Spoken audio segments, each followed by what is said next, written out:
I'm Megan Bennett. I'm Lesley Meyer. And this is Gen X Women Are Sick of This Shit. Hey, Megan. Hey, Lesley. How are you? What's up? What's up? I'm okay. Yeah. It's Same-o, same-o. It's rough.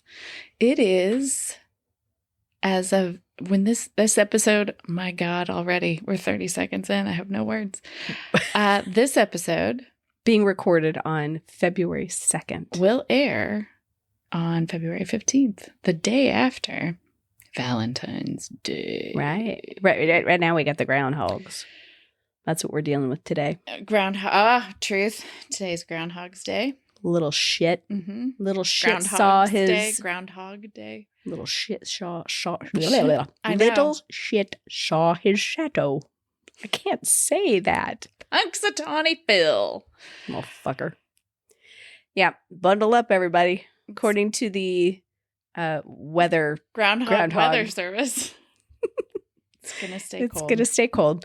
Now, as I think we mentioned when we were talking about this podcast, I'm not sure that a groundhog takes into account global climate change. This is true. I could be wrong. I mean, they might be very advanced. They probably do in ways that we do not as human beings. Like animals are going to adjust and adapt in reasonable ways. I would think so. But it probably has fuck all to do with seeing their shadow. Yeah, absolutely not. Yeah, I So. don't know that they are aware of the concept of a shadow even, let alone seeing one and what it means for the weather. No, they're just fucking pissed because they get yoinked out of a hole and with all the Absolutely. cameras and all. Mhm. Yeah, no. Well, and where are the royalties? Because they did inspire one of the greatest movies ever. It's a great movie. So fucking funny. Mhm. And it feels like that right now in the In United life. States of America. Every It's day Groundhog we Day. get up and it's the same thing. It's just worse every day. Yeah. It's the same worse. You get It's up just- and you like maybe walk a different route and you try to use different words or you try to be nice. And it's just like this endless stream of news and information that we, no longer have access to. Ugh. I'm waiting for the day when we wake up and it's a different kind of day. And it's February 3rd. We'll see what Let's see. That happens. would be 2028, right? 2029. Mhm. Yeah. Okay, this is a pretty long intro. It is. We have things we're going to talk about today. They're going to be fun things. They are going to be fun things. We're going to follow a format that I teased last You time. keep talking about that format. I don't believe you. Here's our things. Bullshit and hot goss. We definitely have some info. Shit that we're sick of today, and our GenXpert, not an expert segment, which will be all about things we need to distract us. And have for our entire lives. And for our entire lives. Video games. I love it. And the arcade.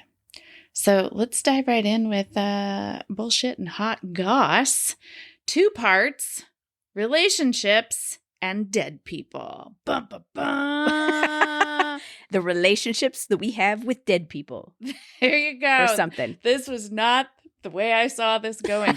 Here we are. Specifically, relationships from the 80s. We were just sort of chatting about Valentine's Day and like hot couples in the 80s or My I don't know. God, yeah. Like, People- and some of the ones that we didn't realize were, I don't know, or maybe I just ever had gone forgotten, out. right? Absolutely. Because I'm sure it was in all the Tiger Beat and all that shit, right? Yes. But I didn't realize some of the people that were No, hooking up not back at in the all. 80s.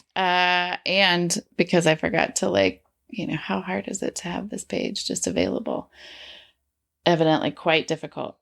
Sort of in like an anti-Valentine's Day way, because odds are most of these people dated briefly or they're already divorced. Although we found 3 couples. Who Yeah, stood there's a the few test that are of still time. hanging out, right? But we were talking about, the very first one. It was Cher and Val Kilmer. I had no knowledge And of that. I was like, they went out? I think it's a weird couple. It is a weird I'm couple. here for it. It's He was fine. younger than her, unsurprisingly. Right. Like so long, Sonny Bono. I'm going with Val Kilmer. Yes. I mean, Cher loves men. She just doesn't need them, so she picks. She whoever picks what she wanted wants. out of a tissue box. And I love that you pulled up a picture of him with the most amazing mullet. Actually, she kind of has a mullet thing going It on was too. the thing, definitely. That's for sure. So that was a celebrity odd couple that I was not aware of. Did not know it. And who did you pull up? Well, so Bruce Willis and Demi Moore. Oh, kind of a long time and I love thing. that they're still friends. Still friends. She's super supportive of him. I love it. It's great. Is wonderful. And I think they went through some rough stuff, right? Like all 90s, early 2000s, I think, with their daughter and everything was a little rough. Oh, got you. So then they came back together to be buddies, which is really cool. Yeah. So that one was a fun one. I did know about that one. And then all of the Tommy Lee wives. Oh my God, so many. Heather Locklear was one. Yes. Pamela Anderson? Right? I think they got married. They were together. They right. were a celebrity couple. See, this is where my brain just goes, oh. So those were two that we were like, how many people did Tommy Lee go out with? All of them. Answer? Of them. All of them. Who do you have there? Madonna and Sean Penn. Oh, that was a big one. If you remember that. I do. And it was like a big deal that he was kind of a dick. Like, yes. That he was a jealous. This is my teenage brain remembering these things. Right. It's like sort of a jealous, possessive kind of. That was not going to fly for very long, Dude. Yes. She got very into her own self, which is good. Like good she came into her own and didn't need that shit no mo. Yeah. Oh, you just scrolled past Sly Stallone and Brigitte Nielsen. Yep. That was a big deal. Mm-hmm. Mostly like that we were going through this list and I'm like, was this important? Like, I don't remember these. Which ones were important? And the only one that one was a big one. I remember Sly and Brigitte being a big thing. Okay. Absolutely. And that probably because it was that was like after they were in Rocky IV together. That's why, right? Like it was like but movies this is what actors and then do, right? You have pseudo relationships all in roles, time. And then you fall in love. As children of the theater, we know what this is like. And it happens fall in love, but you have so every much show. money, you could do whatever you want. Like you can move really quick. Us mere mortals without movie star paychecks cannot do these things. No, we cannot. Yes, we can't afford the prenups and all the things that we'd have to have, right? Fall in love and get married next week. Here's a good one. Goldie Hawn and Kurt Russell. I love them. Still together. So cute. A wonderful couple. Yep. I hope they're not jerks because I'm saying that. No, I think they're probably okay, right? Generally good people. I know a lot about them. They're my personal friends. This not true at all. Sometimes we lie. Mm-hmm. So this one threw me. This one I did not know. Yes. Matthew Broderick and Helen Hunt went out. Yes. When? Last week? No. They briefly dated in 1987. Okay. I was. What, like 13? I had 14, no concept of that. I wouldn't even have cared about them in 1987 because I was a young teenager. I was very young. Yeah. I probably would have been interested in like what the heck Matthew Broderick was doing because he was a brat packy. Well, I don't think he was a brat packer, but we're not reliable reporters. No, we're not. Time is a fluid construct. The only reason I am scrolling through this really quickly. He also dated Jennifer Grey. Oh, that was the other one. Thank you. He went out with Jennifer Grey. Yeah. So they played brother and sister in Ferris Bueller's Day Off, and then it was like, hey, baby. Oh, that's a weird way to get together. I mean, whatever. Again, but you're in the theater. You're, in a play, in a movie, in a whatever. And you have was that Paul Simon and Carrie Fisher? Paul Simon and Carrie Fisher? They were married briefly. Were they really? Yes. See, this is what I don't remember things. Because then he married Edie Brickell. Are they still together? I don't know the answer to that. Is he dead? Okay. Alive? Paul Simon is still alive as of this recording. It just popped into my head. I was like, oh no, what if he's dead? Okay. No, Paul Simon. Paul Simon is alive. Sorry, friends. Paul, if you would like to prove that you are alive, we would love to interview you. He doesn't want to go here. If you're dead, you could just forget that we said anything. If you're dead. Right? He is still He's very much alive. Okay, yes. Thank you. He's very much alive. I'm hoping no one would ever share this. Long live Paul Simon. Favorite? Do you have like a couple from the 80s 70s, 80s, maybe early 90s that stands out to you that was like The you couple thought was cool or impactful or important? Well, for I some mean, the reason? Princess Di Charles Yeah. thing, it was kind of like Right? the biggie, right? Yes. Like everybody, but Massive we watched him get performance. married. We Yes. followed the ups and the downs. And it was she sort was of like our age, right? Yeah. Our age. We could Yeah. totally relate. Like Right. She was a little older than when us, they but started dating, she was like 16 or something. She was a And child. they got married when he was like 19. They just did it different. Yeah. In Well, the just the UK. paparazzi was always in, like, you could not get away from the Princess Di thing Yeah. if you tried. Yep. Like, that's for sure. That was the big one, I think, that I also remember. How about Lenny Kravitz and Lisa Bonet? Hot. Super hot. That's God Did you damn. on a scale of 1 to 10? They're like 20. Smoking They hot. were They made very- a beautiful baby too. Yes. God, she's gorgeous. That was Zoe, a super right? hot couple. God, I don't know. It's out of my brain. Cher also dated Tom Cruise. Well, Is that right? are you just Hang on, gonna I gotta clarify that. Tom Cruise and Cher. Tom Cruise met Cher at Sean Penn and Madonna's wedding in 1985. I love her. Wow. She is still a collector of men's souls, and it is my favorite thing. Tom Cruise and Cher got hot and heavy. One of the most unusual couples that emerged from the 80s. Yeah, I would Really? say so. I think that's pretty wild. I thought Prince and Kim Basinger going out It's was a little like weird too. You know, I mean, both cool people, but Prince, like, come on, it's like coolest of all the coolest. Well, and isn't Kim Basinger like really tall, and Prince was notoriously I was not tall, trying and like not to mention that part, but yes, Prince doesn't care.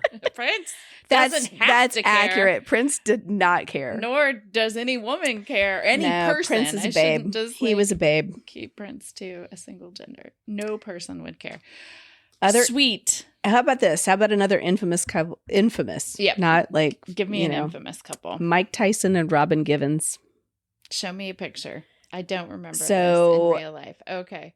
They Is there a brief, that very was truthful a synopsis about their rough- relationship?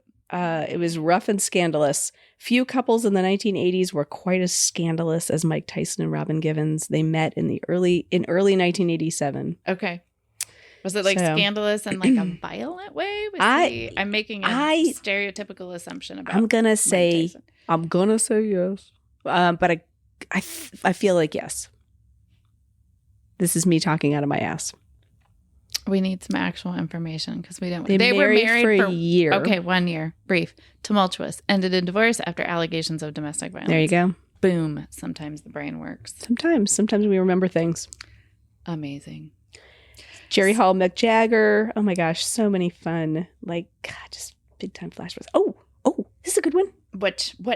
Brooke Shields, Nick Cage. Interesting. I wonder what that was like. I wonder if she talks feel about like that she's in her book. way younger than him. Mm-hmm. Maybe I'm making that shit up too. She's our age. She's 50 something. They dated briefly in 1987 before his breakout role in Moonstruck. Okay, so she's 8 years older than me. Okay. So just young 20s. Yeah. And when was he born? This is important. 64? They're only a year apart. You're apart. How about That's that? weird. That is weird. Yes. That does not feel accurate or true. It doesn't. It in an feels like he emotional was way. robbing that Significantly cradle. older. It but does. Nope. but not. Nope. They're peers. God, Nick Cage was such a freaking babe, too. I don't know. I had a crush on him when I was young. For truths. Cool. There we go. So couples, romance, anti-romance. It's just more like gossip than anything. Yeah. If there's some that we Shenanigans. forgot and you want to let us know who we forgot, Yes. please do, because our brains are faulty. And I'm sure we're leaving out some there's wild couples. hundreds.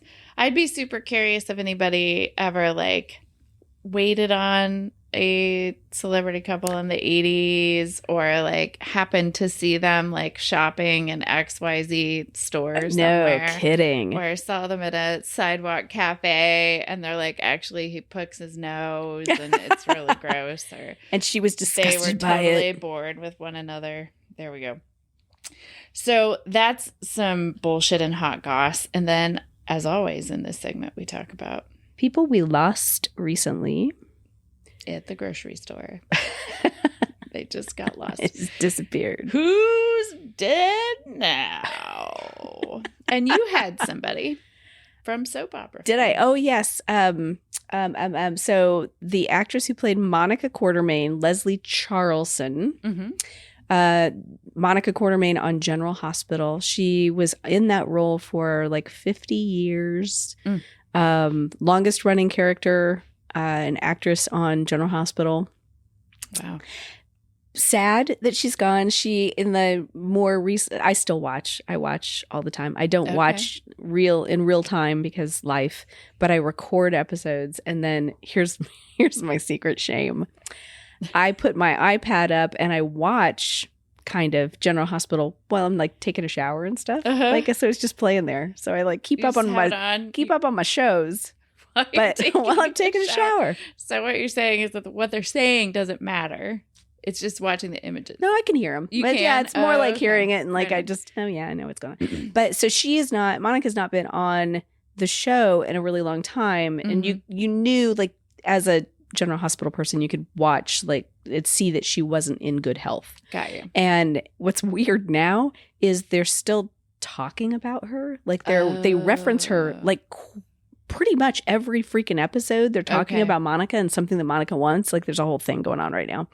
I love that you know that. There's a whole thing. So good. And so they reference her all the time. And like, I'm like, in the back of my head, I'm like, yeah, but she's dead.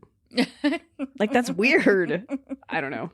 So they haven't written her character off yet. She hasn't passed away. They will have to come to grips with that probably pretty soon. So how does that work in a soap opera when the actor dies? But I mean, you can do anything in a soap opera. I cannot imagine they would recast her. Do you sign a contract that says, yes, please continue to talk about my character after they own the character? I'm sure. We don't need to go down this rabbit hole, of course. But like, where does that money? It goes to her estate, I'm assuming. Well, I think the actress, when she's done, she's done. Like she's probably, she's not making any money anymore because she's not performing anymore, right? Sure. So, and the show owns the writing and the show itself owns the character. So they could recast her, but I cannot imagine that they would do that. She will be missed. She was a great actress. She was really good. I love that, though. That's good enough. I love that you know all of that. And that she's been a constant on the show for a long time. It's I'm glad she had a my long secret career. shame. It's not so secret anymore. It's not. It's out there. Here it is. Guess what, folks? Another incredible woman who passed away, Cecile Richards. Oh, yes. Planned Parenthood. Served as the president of the Planned Parenthood Federation of America and its affiliate, Planned Parenthood Action Fund, from 2006 to 2018. She just died. And I've seen lots of like tributes and memorials. She clearly impacted the lives of millions of people. Yeah. And lots of people knew her personally and well. I got to see her speak once. I couldn't begin to tell you when that was. Sorry. Because, Yeah. But I do remember it being a really excellent event, and she was a powerhouse. She was very much there for all things women. She was there to support women. She was there to lift women up. She was there to make sure that women had the health care that they needed when they needed it. So important. Yeah. So she will be horribly missed. I know that the new president of Planned Parenthood is rocking it as well. So, I think she just blazed that trail, and hopefully, we will. I would love a world where we didn't need it. Personally, but I'm glad that she was there to lead us and lead Planned Parenthood the way that she did for as long as she did. We need strong women supporting women right now. Just as a little bit of a tidbit, evidently she co-founded a new political action group, Supermajority, in 2019 to further women's political agenda for the 2020 elections. So I don't know I would assume that political action group is continuing. I'm going to go look it up because I didn't know that. Pretty cool. Yeah. And then there's one other. Right? Well, there's two little ones. Not little ones. Marianne Faithfull died. Yeah. She was musician, singer. She passed away. Started in the 60s, right? Like music in the 60s? 1946. Died January 30th.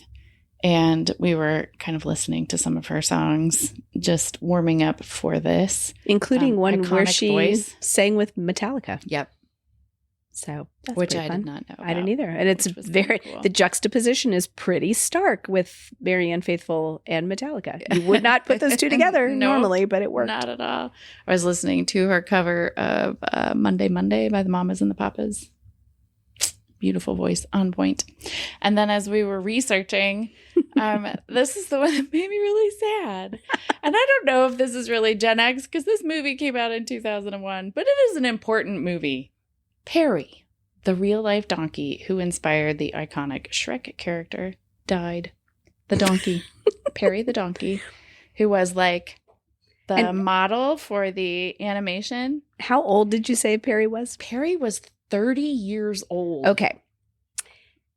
Boys and girls, if you decide that you want a donkey, I would like to point out donkeys apparently live to be 30 years old. That is a commitment. Very long time. That is a big commitment. I suppose Perry probably had a good squishy life as a donkey, right? Perry was a famous donkey from Palo Alto and California. Donkeys, producer Tim pulled up that donkeys can live 27 to 40 years. There you go. Longer than most marriages, quite honestly. And Perry's adorable. He's got, little photos up. And yeah, I see it. He does look like him. He looks like Donkey. They were going to hold a memorial for Perry. Aww. His exact death date was... I don't know. I don't have it. This announcement came out January 5th, so I would assume kind of in the first couple days of January. Well, rest in peace, Perry. We love you. Shrek's a darn funny movie. Rest in peace. Rest in peace. So that's our bullshit and hot goss for today. Pretty good. What are you sick of today, Megan? Or what shit are you sick of today? If we're going to stay on brand. Stay on brand. Stay on brand. Well, the thing that we were talking about today that was kind of getting our feathers ruffled. Things do that. They get our feathers ruffled. Mm-hmm. We have a lot of feathers. Lots of feathers.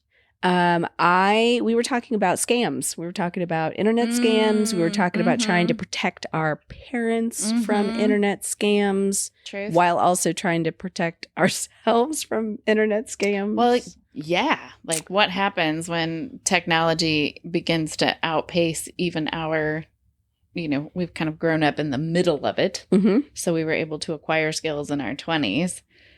When our brains were fresh.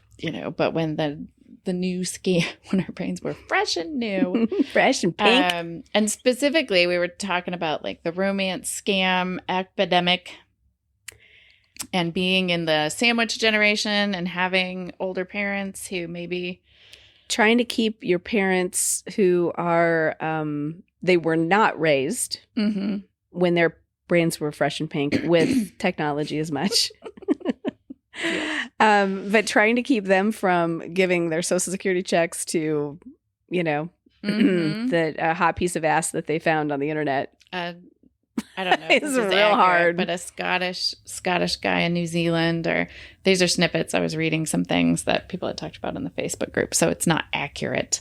But yeah, don't send all your money to anybody, really. Really to anybody. On the internet. Not all of it. Right. But these scammers, like, they are so good at making you feel like, A, they're a real human being. Of course. And B, like, they know psychologically how to kind of mind fuck you to get you to be interested and committed and want to help them. And they have a really good sob story that they have crafted and used, and woof, it's bad. They're practiced and persistent. We were looking at some websites, and I found the stat came off of Cybera.io, the Cybera company, and they had made an announcement in 2023. They were partnering with Advocating Against Romance Scammers, AARS. But they had some stats from 2022. $735 million scammed. That is huge. In 2022. Huge industry. I'm going to assume that was international, like globally. I mean, maybe. Because they did not specify. But it's an international company, so that's my... Well, there are... I know, I can't remember if it was like a 60 Minutes or something that I saw a few months ago, but it was all about these cyber scams. And the... like basically, there are people who are human trafficked into these jobs. Yes. Quotation marks, right? Quotation fingers here. Jobs. Where their goal and their job is to get you by text message into a conversation. Yep. And, you know, I don't know, how many do you get a week? Because I get those fucking every week where not it's... via text. Okay. I don't get them via text. You've never gotten one that just says, hey there. Or is this Alice? Or some shit like that. Oh, okay. Yeah. I will share. Yes. You keep going. Though, okay. And then I'll pull this up. Okay. And I'll read it to you. I have it. So, but anyway, these people are like, that's their job, is to get you hooked in. So, you know, they send you a text, is this Alice? Then your response, you know, unless your name is Alice, is, you know, no, you have got the wrong number. Yes, of and course. then they will text you back and be like, oh my gosh, I'm so sorry. Yes. I meant to try to get with Alice, who I lost track of, and blah, blah, blah. And she lived in such and such. And, you know, you don't happen to live there, do you? Or whatever. Then they ask you a question. And the goal is to get you to have a response. Yep. And then you get put into this conversation with this person. And next thing you know, if all things go right on their end, you're sending your Social Security check to them. Dang. So there was one that popped up, but I think I deleted it. That's probably for the best. It was good. I stopped responding to it. Was really, the person had like sent a text that I just ignored and deleted. It was just like, I'm making something for dinner tonight. Okay. Can you come at 8? And I just deleted it, ignored. Sure. And I think it happened again, like in a week, and I deleted it again. And then the next one was, well, why aren't you responding? And I finally just said, wrong number. And then they came back with the thing, and I was like, nope, not me. You know, it was super short responses. And then they were like, oh, you know, I'm so sorry, blah, blah, blah. I was like, not a bother. Fine. And then, well, you seem like a really nice person. And I was like, I am a really nice person. They're like, if you're ever in such and such California, let me know. I'll buy you a coffee. And I said nothing at that point. I just like left it there. But I was like, it was the randomness of the things that were coming to my phone. Like, I'm making this for dinner. Will you be there at 7? And I feel bad. I mean, it's all meant to make you feel like it's a legitimate person who just accidentally made this mistake. Yes. And then they're super apologetic. Of course. You know, like, oh my gosh. You're such a nice person. Oh, I was like, am I? I was just fucking like, you cordial. don't really know me at all. And I just, you know, kicked my dog. Which I did not. But, you know, like, they don't know anything, right? Like, they don't know who you are. So and they don't. They don't know who you are. Well, the thing that I read too, or the 60 Minutes or whatever it was also talking about like the people who are in that situation, like that they are literally being forced to have these dumb conversations with you. Yep. And so I always feel I feel bad, right, for those people. And Absolutely. I'm like, I wish there was a way that I could like, you know, hey, I'll tell you what, I know you're probably a trafficked human being that's sitting on the other end of this line. Right. You know, here's, are you okay? Are you okay? But can you send me your location? I'll send it to the local authorities. Right. We'll get you some help. Like, what can we do? It comes up a lot in the group though with folks who are trying to help their parents, or in some cases their friends, understand that the person that they're communicating with is not who they say they are. Right. If they're asking for like gift cards or crypto or anything. Oh, that gift card thing is like that's a big red flag, right? They want access to your bank account. None of that is real. It doesn't matter how convincing it is. None of it is real. Yeah. Just walk it back in your mind and be like, would I do this if I was in a pickle financially and needed help? Is this how I would solve this problem for myself?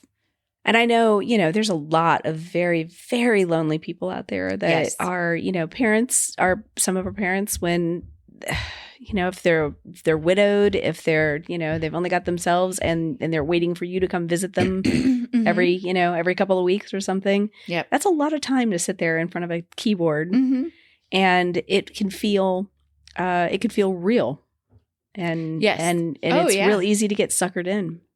I think probably one of the hardest and most frustrating parts is pointing out the inconsistencies and trying to say, hey, how do you share that with someone when they're so invested emotionally? Right. And kind of brainwashed by the person. I mean, it is an abusive relationship.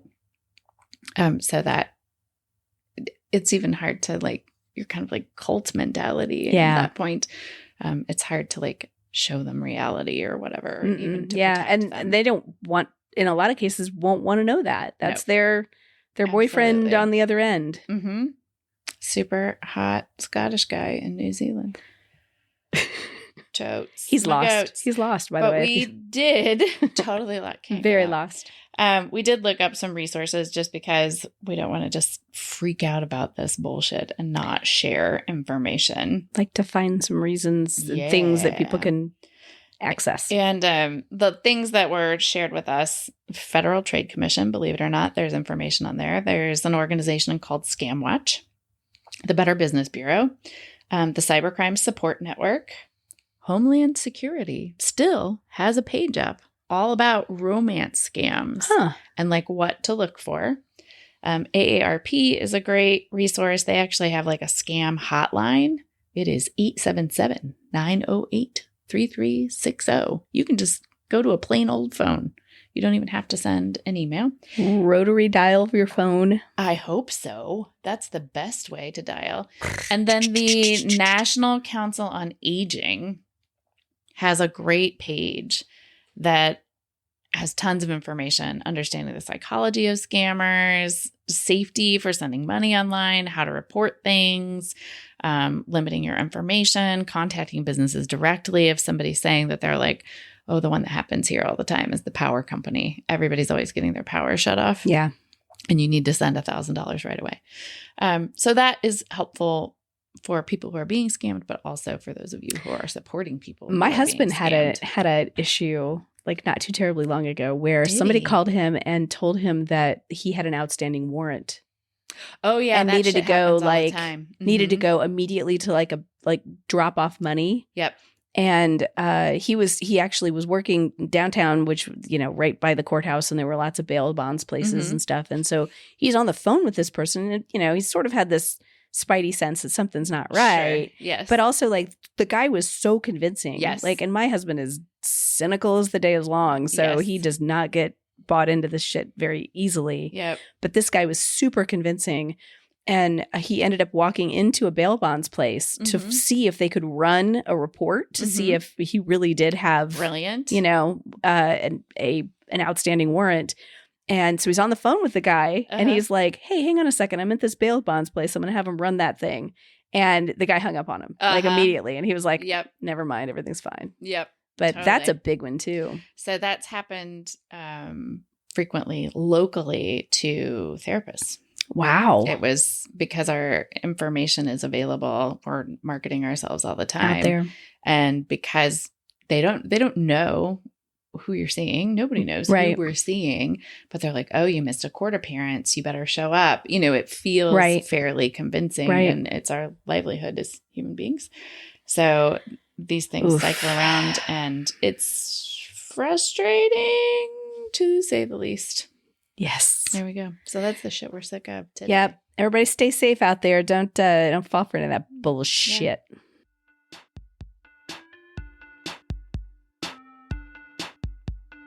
Gen X Women Are Sick of the Shit is supported by Lilas, Love You Like a Sis, a Gen X women's social club. What's Lilas, Megan? Lilas is our off-platform, off the Books of Faces, off all of the other traditional social media.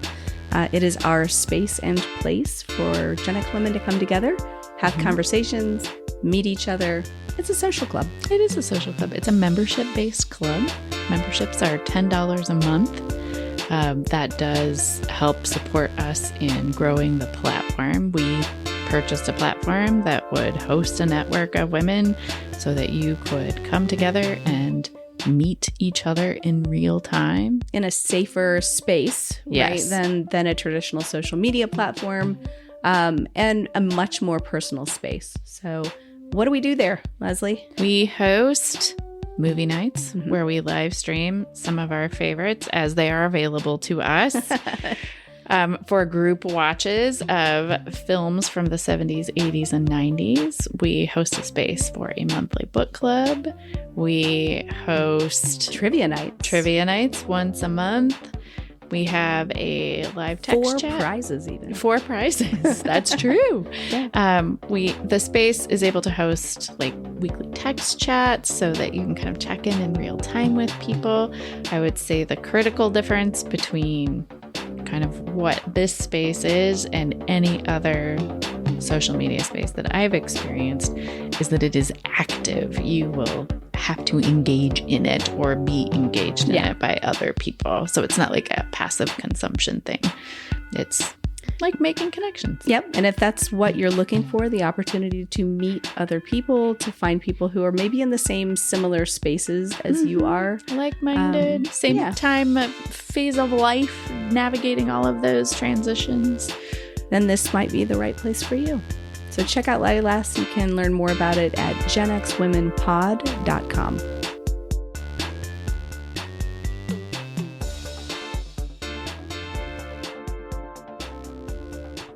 So, I think we're going to talk about distracting ourselves. Why on earth would we need to distract ourselves? For all the friggin' reasons. Right now. Yeah. Distractions. The things that we do to occupy our minds. Entertainment. What do you do? What do you do? What's your distraction? I read your escapism. An insane amount of romantasy books. Romantasy. Yep. Ripping bodices made of brutally slaughtering. There is very hot sex, but there's usually a lot of blood. And I just assumed that the bodices were like made of like dragon scale. Yeah, it's more like that. Okay. Strong female main characters. As super, no, I won't say as, because they can get pretty supernatural. I want nothing real. I want nothing dragons, fairies, vampires, werewolves, impossible odds, overcoming brain bubble. I don't want to have to think too much. Yeah. But usually, yeah. It can't be totally vapid. You want a completely different world. Absolutely. And world building something completely different. Yes. Okay, cool. And that all kind of ties into life. So I think that's a go-to. And then I have a phone game that I play. Okay. Quite a bit. Yeah. What do you do for distraction? My distraction when I need to shut down my brain, I will go down into my basement and I will play some video games. Nice. And mine, nothing real, like nothing. It all has to be fantasy kind of out there stuff too. Although my favorite, my current favorite video games are Assassin's Creed. Sweet. Which are historically based. True. So like valid. There's a French one. There's one about the French Revolution that you can, you could just walk through France during the revolutionary period and climb in and around and on Notre Dame and Saint Chapelle. Sweet. And like get into the nooks and crannies and the crevices of like these amazing historic buildings. It's super cool. That's awesome. So that's really fun. A tour de France. Right. Exactly. You might say. And then you kill people. That is even more exciting. It's kind of fun. You kill an awful lot of virtually. You virtually kill an awful lot of white men. That will happen in France. I'm just saying. And it's kind of Assassin's Creed's MO. So video games have always been a big thing for me. I love that. Yeah. Like I'm going to be the old granny that's still fucking playing video games. Yeah. I still play video games. It's been a long time since I've done like a console game per se. Like I have a Switch. I did the whole Animal Crossing thing during COVID. Love it. Love collecting things. Loved all the Lego games. I wish I would have gotten into that. I missed that boat, and I should have jumped on a boat. I was a few months in, and I just didn't realize what it was. And then I had a friend who was playing it, and I was like, well, what is this? Teach me to play. Yes. So that Lego games, all those Lego games. Oh my gosh, I will look for every day. The Star Wars ones are hilarious. Lego. Yeah. So funny. Really good. Played some Link. Oh, yes. Got that out there. But, games didn't start in the 2000s, Megan. They did not start in the 2000s. No, but we, as Gen X, were so incredibly lucky. We were lucky. We got the video games. And we grew up with them in the 70s. Yeah.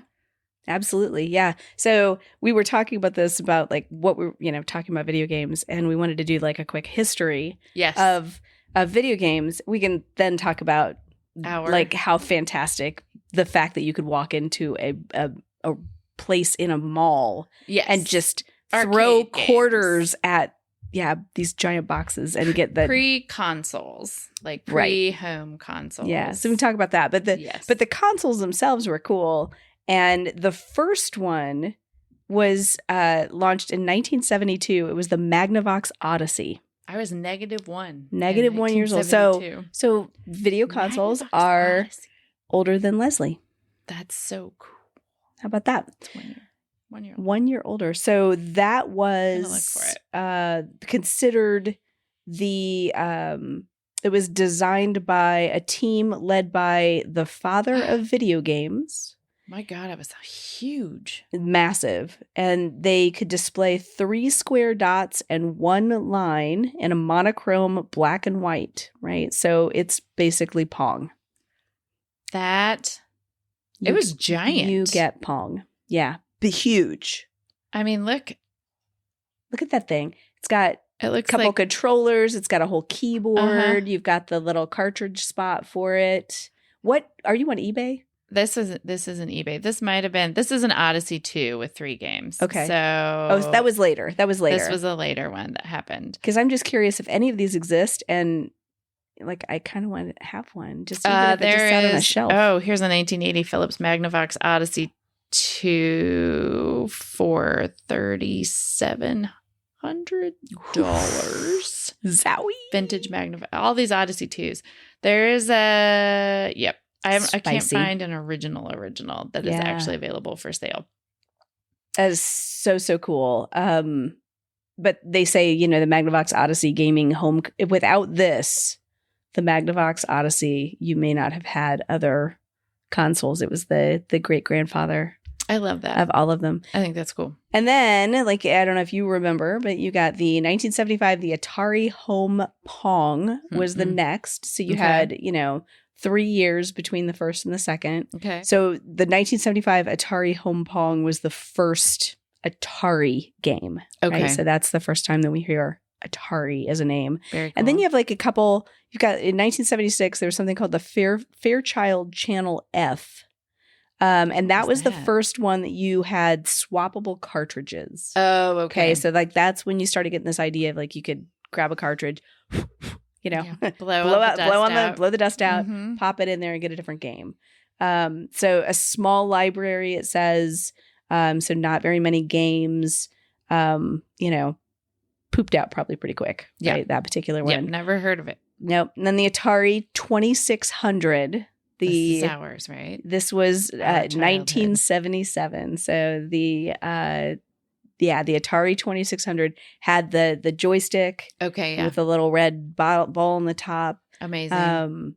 It made Atari a staple in the living room. It was not the first, but it did have swappable cartridges and had this idea of an expanding software library base with it. So that is in 1977 is when you introduced Pac-Man. Oh, okay. Space Invaders. Okay. Asteroids. So you could play all of those from the comfort of your own home in 1977. Okay. So the one that has been remade, the Atari that they've like recreated. Is that this one, the 2600, or is it one from the 80s? I think it's the later one that is like the kind of the reboot. Yeah. Okay. Yeah. But this would have been the first Atari, like big Atari game. Gotcha. And then 1976, you had the Coleco Telstar, because everybody wanted in on all this. But Coleco had built-in games, and it had hockey, it had handball, it had tennis. Nice. So more sporty, probably. Okay. And I'm probably not remembering it right. Of Wii. No. Right. Well, I think, and I'm probably going to mess this up, but I think Coleco was the one that had the ball. So rather than a joystick, it had like a rolly ball. Were they the I think Centipede? Was that Coleco? No. Okay, so thank you. Producer Tim just pulled up. Coleco had two little knobs. Like what? Like it looks like a flat radio, right? It has Weird. like little. It does. It looks like RC equipment. Mm-hmm. Yeah. So no ball. You had like little bitty joysticks.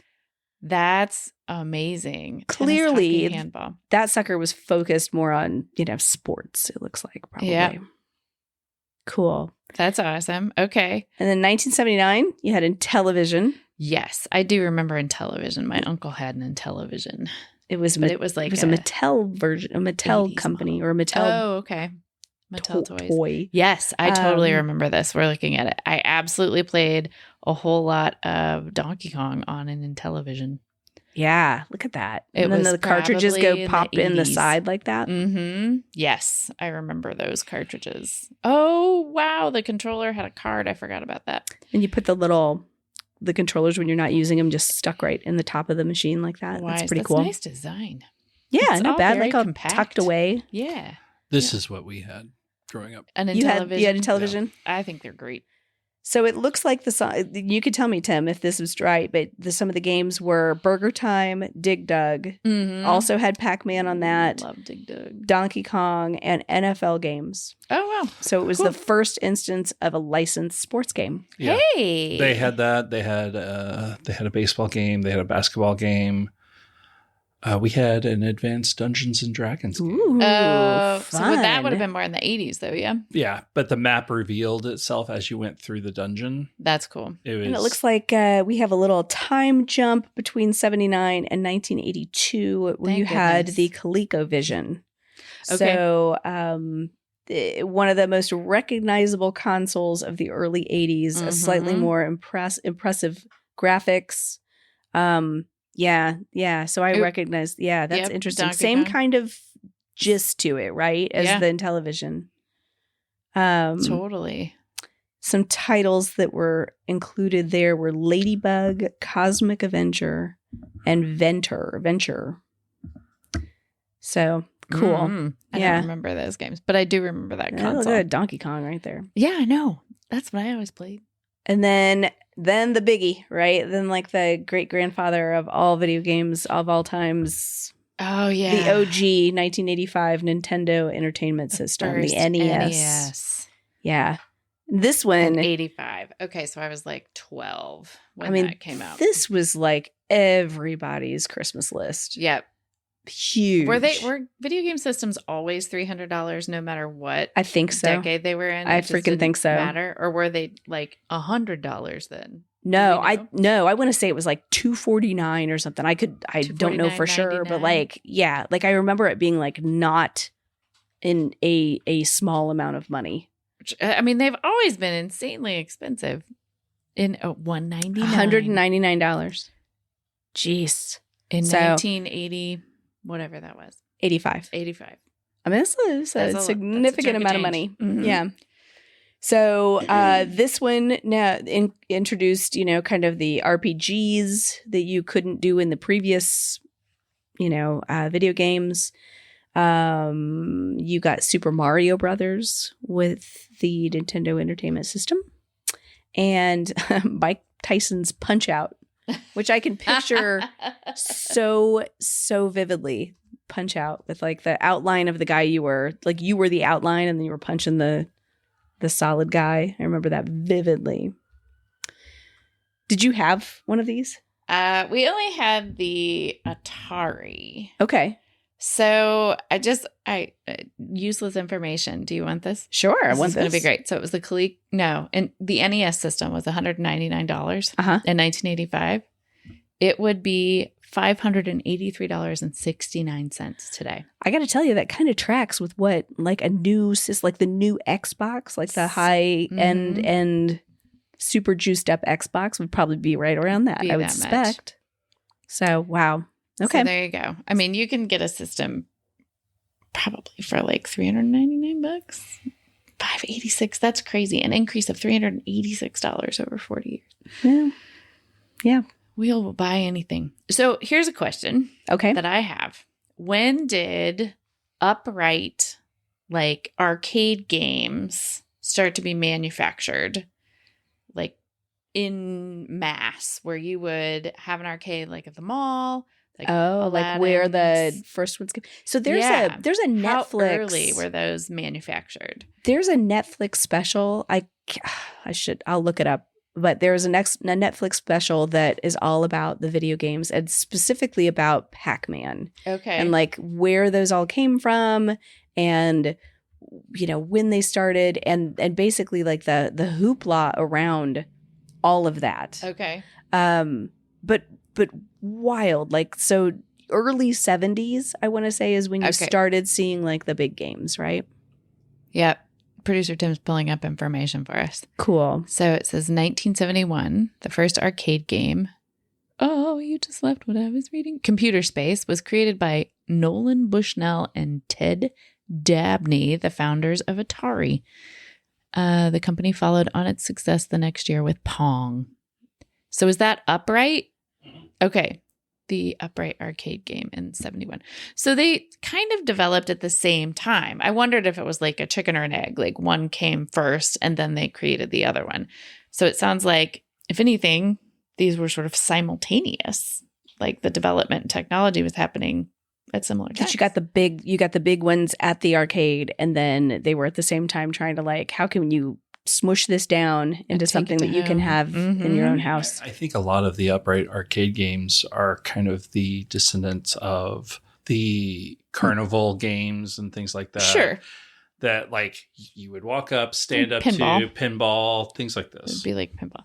But I'm talking about in terms of video game development, did one come before the other? And it sounds like they were simultaneous.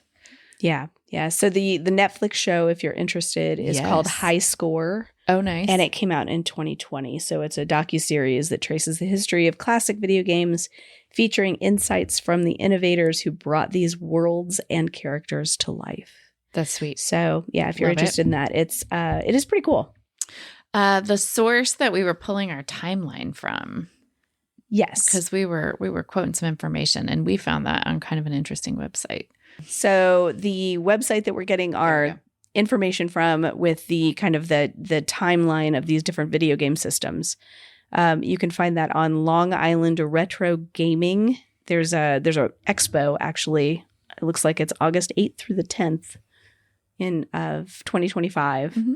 And it looks like a blast, like just a bunch of people hanging out, fun. Playing video games, like playing old video games and new video games and arcade games. There's a little cosplay. Oh, check the Oregon Trail. Oh my God, we should probably talk about Oregon Trail and how it changed our entire lives.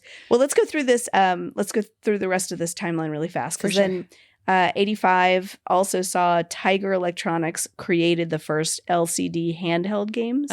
So that's where you got like the sports games, right? Like the football game and the baseball game and everything that you would have in your hand. We had one. It was like green, and the football players were just like little red dots. And they were like bleep, bleep, bleep, bleep, bleep, bleep, bleep. I totally remember that. Yes.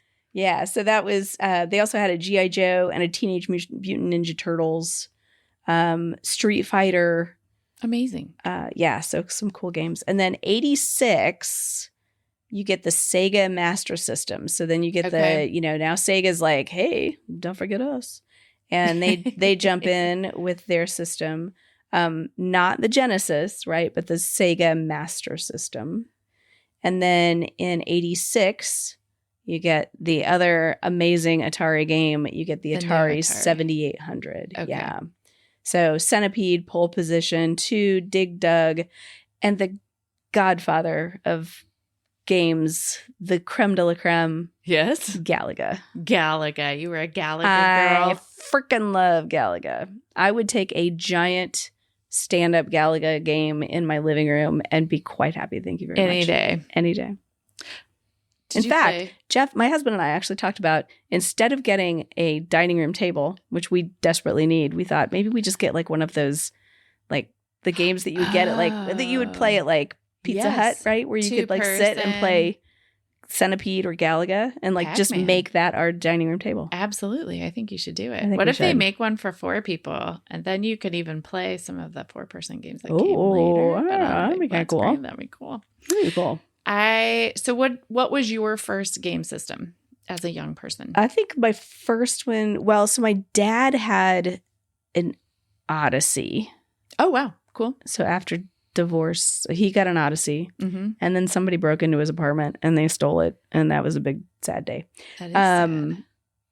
I want to say our first one at home was the Atari 7800. Okay. I don't think I know, well, maybe it was the Nintendo, the NES. Oh, no, I can't remember. But I feel like it was the 7800. How about you? We had the 2600. The Okay. Atari 2600, the original. Nice. And I remember getting that because we had Space Invaders. And my mom, she loved video games. She loved computers and technology. And she played Space Invaders probably for 24 hours. I mean, it was insane. We didn't get to play. The video games were for adults, not for children. You like maybe got some time. And I love that. Space Invaders was the big one. Asteroids, I remember that. And then my next big memory of video games was, I don't know what system it was on. The original Pitfall. Was that on Atari? It was Atari. I think it was Atari. And my brother was young. He was probably 6 or 7. Okay. And won the Pitfall game. Like made it all the way through. Finished it. You would take a picture, a Polaroid picture of him standing next to the screen with his high score. And we mailed it off so that he could get the patch. Oh, they that's would so mail cool. back a patch if you like beat a certain high score and finished a game. I didn't know that. We would use the old-fashioned mail with like stamps and things, and we would write on envelopes. And we sent this Polaroid picture in of him. I love with the high that score on the game. It was cool. They mailed back patch. I wonder if he still has the best. I don't know. I'll have to ask him. We weren't like our family. We had the very first Macintosh computer that came. Right on. It was like, oh God, I don't know, like 2.5 feet tall and weighed roughly the same as a Volkswagen and came in a cloth bag. Like, you had to unzip it. And so my mom got the very first Apple Macintosh computer. Okay. And it had a screen that was like this big. Yeah. And we played solitaire on that thing. every day. It was just like awesome. On the dining room table, much to my grandmother's chagrin, and just sat there and you would just play solitaire. I don't know that it what did else anything else. Did with it? I don't know. Did you did with it? I don't know what I just said. I don't think we did anything with it other than play solitaire. Because was it a word processor at Sure. that point? Would you have been able to type? I think. had a keyboard. I mean, it had a keyboard. In fact, it had a curly like Q cord that. Okay. So it was right there. Right on. Don't know. Only ever played solitaire on it. That's all that matters. But that was our gaming. It was pretty sad. So we kind of had our home console games. Those are early memories of that. What about arcade games? I was doing the whole chicken and egg thing, like which came first. Did you go to the arcade as a young person? Yeah. And like when? What was that? Sure. What was your arcade era about? Definitely the same era of just going to the mall. Okay. There were a couple of different malls that have different arcades, and of course all had different games. Okay. But then this was like pre Dance Dance Revolution kind of thing. It was just rows and rows of stand-up, Centipede, Burger Time, Pac-Man, Miss Pac-Man, Galia. Thank you very much. And these are all like 16-bit games, right? Pretty much. Pretty much. Early on, at least. Early anyway. on. Yeah. They would get a little trickier. You'd have some that were a little fancier. Do you remember when, oh shoot, what was the one called? The Dragon's Quest, Dragon's Age. Was it Dragon's Quest? Like, I'm looking at producer Tim. But the one that was like the most advanced graphics. And it had like a knight it was a stand-up art. It was a video game. That one, Dragon's Lair. Dragon's Lair. Oh, yes. Freaking A, man. That one, the most frustrating game ever. Everybody spent at least $200 trying to just get out of the castle. Nobody ever did it. But I do remember that. But that was like the trilogy. next phase. Yes. Like when they started getting way advanced. Yes, agreed. That was a good development there. Super beautiful to look at. Impossible to play. I remember this. I bet nobody's ever finished it. I would love to know. That would be awesome. But yeah, so mostly the 16-bit, right? Okay. So yeah, I remember like playing Frogger. My mom loved Balloon Man. Do you remember this I don't game? remember Balloon Man. Mm-mm. It was a guy like on a unicycle, like a clown, Balloon Man. Okay. And he would just like ride back and forth. And the goal was for him to catch balloons on top of his head. Okay. And then there would be like obstacles that would get in the way. That's kind of fun. And it was, you talked a few times about the games that had like the ball in the center console. Like Centipede had that. Balloon Man was also a ball in the center console. It was definitely in the 80s. Yep, there you go. Balloon Man. And definitely at Showbiz Pizza. Oh, man, I remember Showbiz. And that was back when a children's pizza establishment had a lot of entertainment for adults. Right. It was an arcade. Keep them busy. And there were kid games, but I remember like it was mostly the parents. I mean, the kids played, but like anybody. I was there for skee ball. Fuck yes. Skee ball. Skee ball. We have to go play some skee ball. Yes, let's do that. I love skee That'd be super fun. So much. I do too. I don't know and why. Again, very competitive with that. Oh, yes. So and then there's that whole like the world changed, right? And the video games suddenly had seats to them. Do you remember when that like kind of happened too? Like you got the Star Wars games. I think there was an Indiana Jones game. Okay. That you sat down in. Mm-hmm. And then later Jurassic Park. There was like a Jurassic Park game where you were in a Jeep. Sure. So this is an interesting part of the video game journey because when video games started at the very beginning, like the whole Star Wars franchise didn't exist yet. Right. So there weren't necessarily video games based on movies.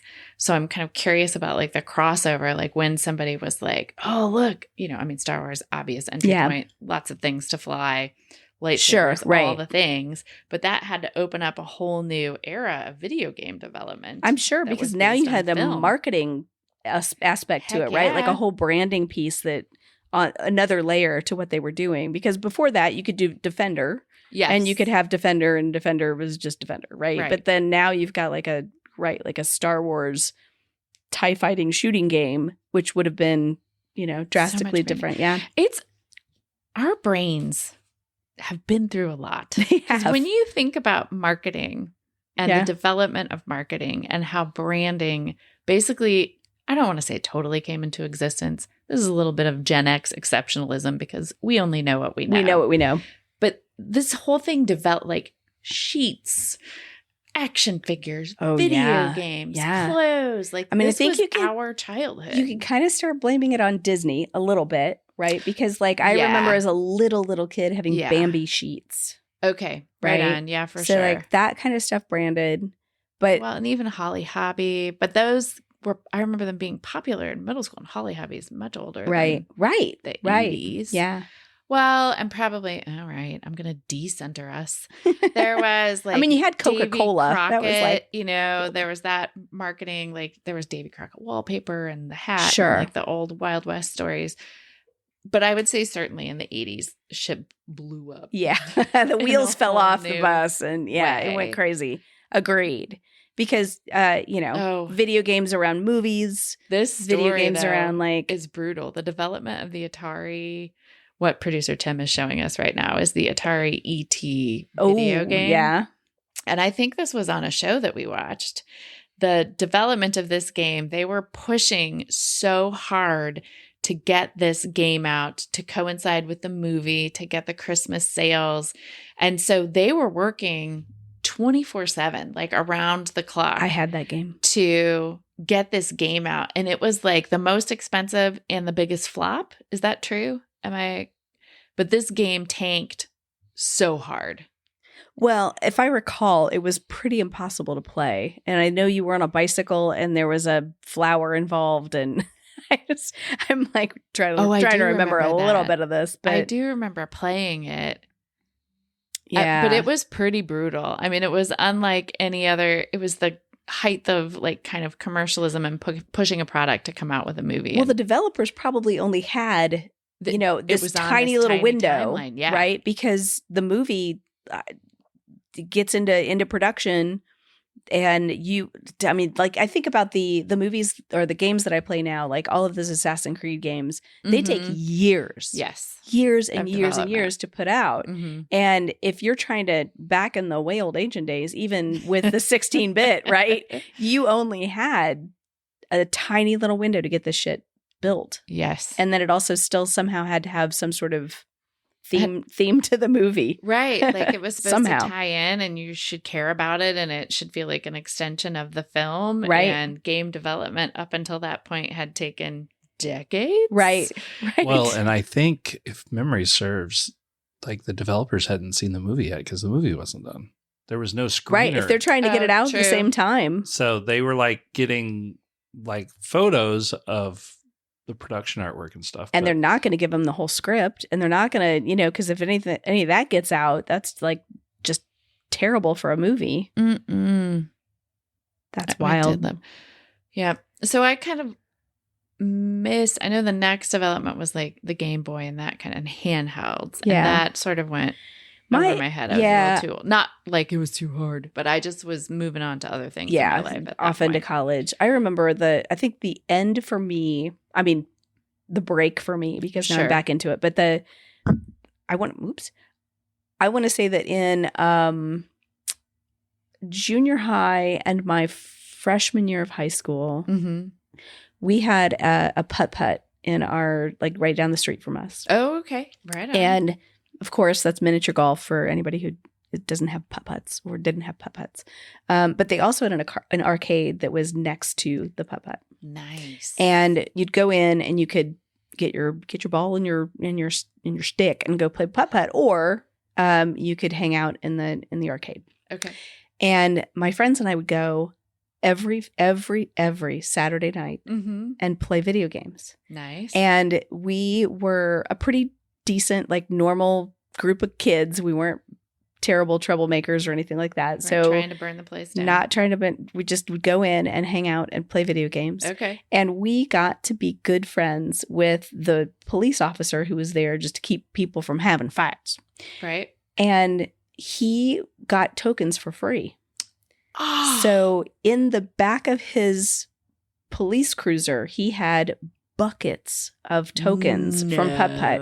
And he would hand us like giant, like tumblers, cups full of tokens every time we'd come in. Not for everybody, but just for my little crew.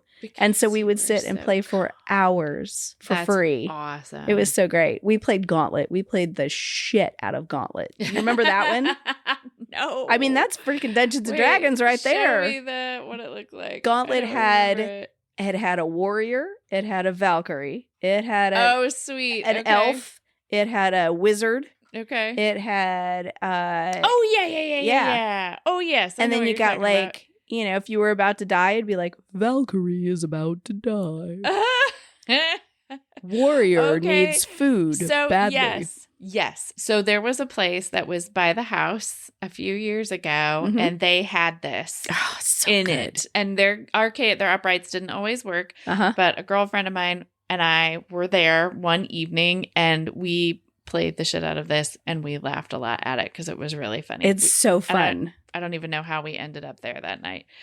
There's nothing more frustrating than when you go and you like nowadays and you put a quarter in and like one of the characters doesn't work. Oh, it's just like yes, absolutely. I just want to play with my buddies. Those games are great. The other game we played, there was a a Michael Jackson video game that was called talk about branding, Moonwalker, I think.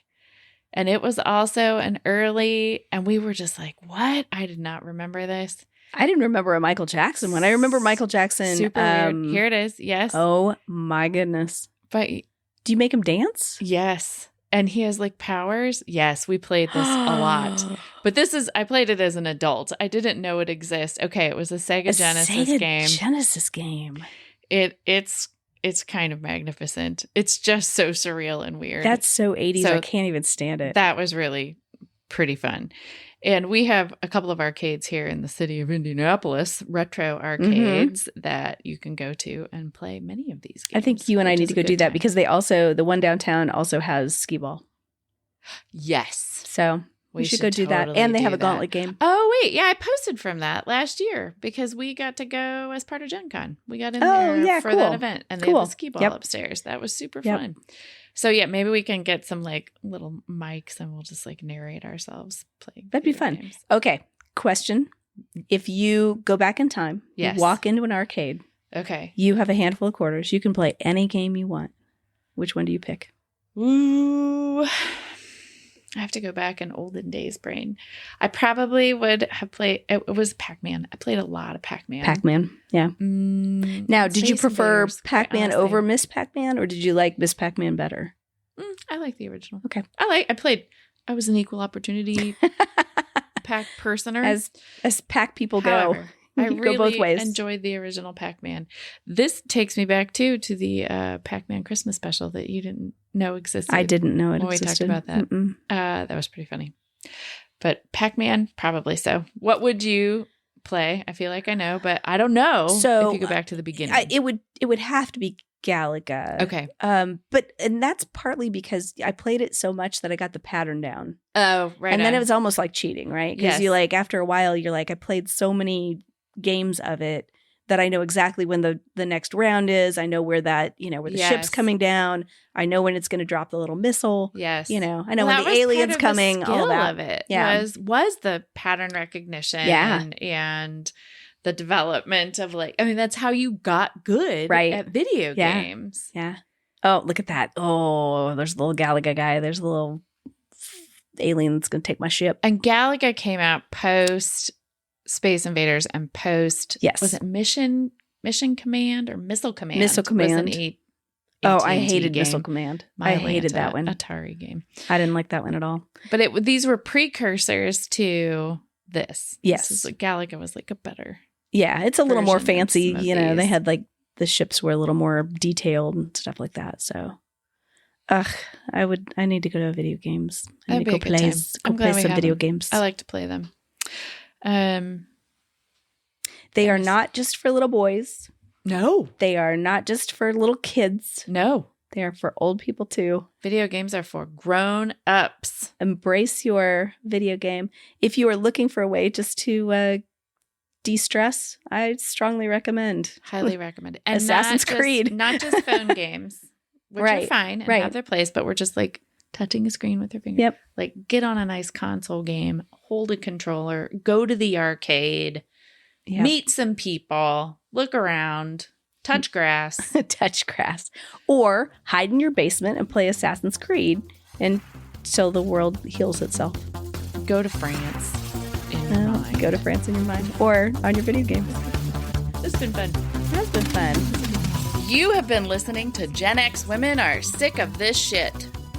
Hey, Megan. Hey, Leslie. What do people do if they want to find us? Well, we have a website that people can find us on, and that is genxwomenpod.com. We also have a Facebook page. We have an Instagram account as well. Mm-hmm. We have a YouTube account where we put YouTube shorts and other little tidbits up there. We have a TikTok account. I don't talk the tick or tick the talk. You don't tick the talk? I do not. I barely talk the tick, but I did put a TikTok up. We're explaining the internet to people again. That's okay, though. It's great. We need to know how the internet works. Can people buy merch? They absolutely can. We have a merch store on the website itself, and we also have an Etsy store, too. So they're just pretty easy to find. It's just Gen X Women on Etsy. And if you are listening to this podcast, presumably you found it somewhere. And while you're there, give us a review. Yeah. Let us know what you think. Throw some stars at us. That'd be great. We'll take 1, 2, 3, 4, or 5. Ooh, 5. Maybe 10. And also make sure that you are hitting subscribe so that you're notified whenever a new episode drops. Most important. We also have a 5 minutes of fame that I think we should tell people about too. Hell yes. We want to know your stories, your 5 minutes of fame stories. You can send those stories in on the website, or you can call 1-888-GenX-POD and leave your story for us, and we will play it live in our next episode. Or 2 or 3. We'll listen to it on a little red phone just like Batman. That'd be cool. Let's get a bat phone. A bat phone. I think that's it. I think you're right.